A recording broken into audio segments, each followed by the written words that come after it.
இருக்காரு. அந்த இடத்துல இருந்து யாருமே வரல. என்ன நடவடிக்கை எடுக்கல. என்ன ஆச்சுன்னு ஒண்ணுமே தெரியல. ஐக்கியராண்ட கொண்டு அனாதை மாதிரி போட்டுக்கிட்டே இருக்காங்க. நான் செத்ததுக்கு அப்புறம் தான் நான் போய் பார்த்து 2 பிள்ளைய வச்சுட்டு நான் என்ன செய்வேன்? 2 பச்சை பிள்ளை.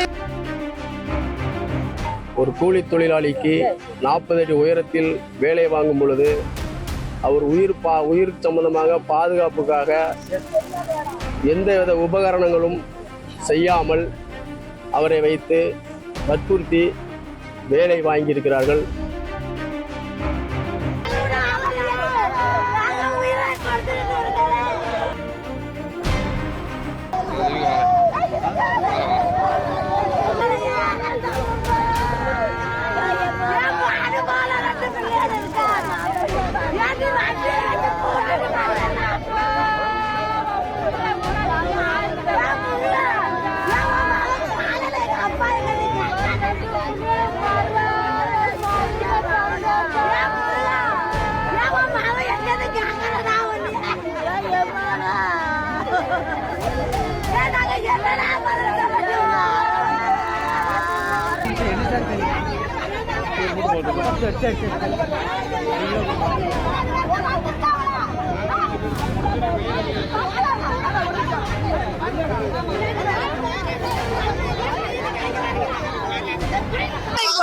கீழே விழுந்திருக்காரு.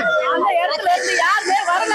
என்ன நடவடிக்கை எடுக்கல. என்ன ஆச்சுன்னு ஒண்ணுமே தெரியல. ஐக்கியராண்ட கொண்டு அனாதை மாதிரி போட்டுக்கிட்டே இருக்காங்க. நான் செத்ததுக்கு அப்புறம் தான் நான் போய் பார்த்து 2 பிள்ளைய வச்சுட்டு நான் என்ன செய்வேன்? 2 பச்சை பிள்ளை. இவளுக்கு 3 வயசு தான் ஆகுது. இவளுக்கு 1 வயசு தான் ஆகுது. இந்த பிள்ளை இன்னும் நடக்க கூட இல்லை. என் வீட்டுக்காரர் இப்படி விட்டுட்டு போயிட்டாரு. நான் என்ன செய்வேன்? அந்த கம்பெனில இருந்து யாருமே வரலையே. எல்லாரும் பதில் சொல்லணுங்களா? ஏதாட்டு வந்து சொன்னா தானே எனக்கு தெரியும். எப்படி செத்தா என்ன அதுன்னு எனக்கு தெரியலையே. போர்டு தான் வந்திருக்கு. ஒரு போர்டு தான் வந்திருக்கு. நான் போயிருக்கேன். ஒரு போர்டு தான் வந்திருக்கு. நான் ஐக்ரௌண்டுக்கு போயிருக்கேன். அதுக்குள்ள செத்துட்டானே.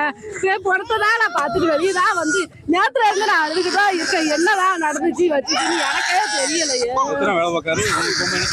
போகும்போது நான் வேலைக்கு போயிட்டு வரேன்னு சொல்லிட்டு போனாரு. நேற்று தான் போனாரு. போயிட்டு தான் வீட்டுக்கு போயிட்டு தான் வருவாரு. திருநெல்வேலி மாவட்டத்தை சார்ந்த பேட்டை கக்கஞ்சி நகரில் முருகன், அப்பா பேர் மாடசாமி என்பவர், பாளையங்கோட்டை பெருமாள்புரம் எஸ்டிசி காலேஜ் அருகில் இருக்கும் தமிழ்நாடு நுகர்வோர் வாணிப கழகத்தில் சுமார் 40 அடி உயரமுள்ள ஹாஸ்பிட்டல் சீட் கலட்டி மாட்டுவதற்காக அங்குள்ள அரசு அதிகாரிகளும் தமிழ்நாடு நுகர்வோர் வாணிப கழகத்தினுடைய கான்ட்ராக்ட் எடுத்து வேலை செய்து வருபவரும் முருகன் என்பவரை வேலைக்கு ஹாஸ்பிட்டல் சீட் கலட்டி மாட்டுவதற்காக வேலைக்கு கூட்டி சென்று விட்டனர். சுமார் ஒரு 12 மணி அளவில் வேலை பார்த்து கொண்டிருக்கும் பொழுது ஹாஸ்பிட்டல் சீட் பழுதடைந்துள்ளது, ஈரமாக இருந்திருக்கிறது. வேலை பார்த்து கொண்டிருக்கும் போது அதிலிருந்து குறிப்பாக தமிழ்நாடு அரசு நுகர்வோர் வாணிப கழகத்திலிருந்து வேலைக்கு கூட்டி செல்பவர்கள் ஒரு கூலி தொழிலாளிக்கு 40 அடி உயரத்தில் வேலை வாங்கும் பொழுது அவர் உயிர் சம்பந்தமாக பாதுகாப்புக்காக எந்தவித உபகரணங்களும் செய்யாமல் அவரை வைத்து வற்புறுத்தி வேலை வாங்கியிருக்கிறார்கள். இதை முருகன் ஊரை சார்ந்த பொதுமக்கள் சார்பாக நான் வன்மையாக கண்டிக்கிறேன்.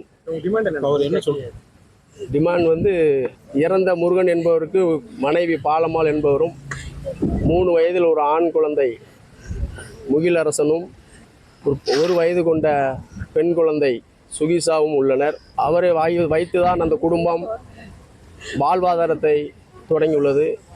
இன்று அவர் இறந்துவிட்டார். அந்த குடும்பம் இன்னைக்கு நிற்கதியாக நிற்கிறது. அதனால் தமிழக அரசு உடனடியாக தலையிட்டு இறந்தவரைய குடும்பத்திற்கு அரசு வேலையும் அவருடைய வாழ்வாதாரத்துக்கு இழப்பீடாக 30 லட்சம் ரூபாயும் வழங்க வேண்டும் என்று அந்த ஊர் மக்கள் சார்பாகவும் அந்த குடும்பத்தின் சார்பாகவும் தமிழர் விடுதலை கழகத்தின் சார்பாகவும் தெரிவித்துக் கொள்கிறேன். அதாவது அது சம்பந்தப்பட்ட அதிகாரிகளை உடனடியாக வழக்கு பதிவு செய்து நடவடிக்கை எடுக்கணும். இதுவரைக்கும் அதை சார்ந்த ஊழியர்கள் அரசு அதிகாரிகள் எங்களுடைய எந்தவித பேச்சுவார்த்தையும் நடத்த முன் வரவில்லை. ட்ரெண்ட ஃப்ரெண்ட் ஆக்கிக்கோங்க. தந்தி டிவியின் சப்ஸ்கிரைபர்ஸ் அண்ட் ஃபாலோவர்ஸ் குடும்பத்துல நீங்களும் இணையுங்க.